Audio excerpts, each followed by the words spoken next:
Cookie 醫師啊，我想問下咧，如果一個女士想懷孕咧，應該避免食啲咩食物咧？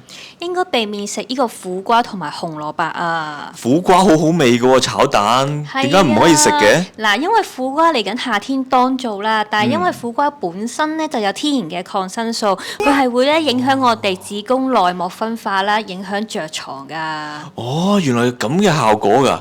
咁啊，苦瓜咧其實係屬於苦寒嘅食物咧。男士咧，如果想生 BB 咧，都係唔可以食太多嘅，因為咧佢又損傷呢個精子嘅生成啦，可能會影響到佢嘅活躍度嘅，所以唔好食過量啦。係啦。咁第二樣咧就係紅蘿蔔咯喎。係啦，紅蘿蔔。咁紅蘿蔔又點解唔可以食咧？因為紅蘿蔔咧會抑制正常卵巢嘅排卵嘅，影響我哋月經不調啦，影響排卵，自然就生唔到 BB 啦。但係平時啲人成日煲紅蘿蔔、青紅蘿蔔煲湯嘅喎。係啊，但係就正常咁飲用啦，唔好過量啦。哦，原來係咁。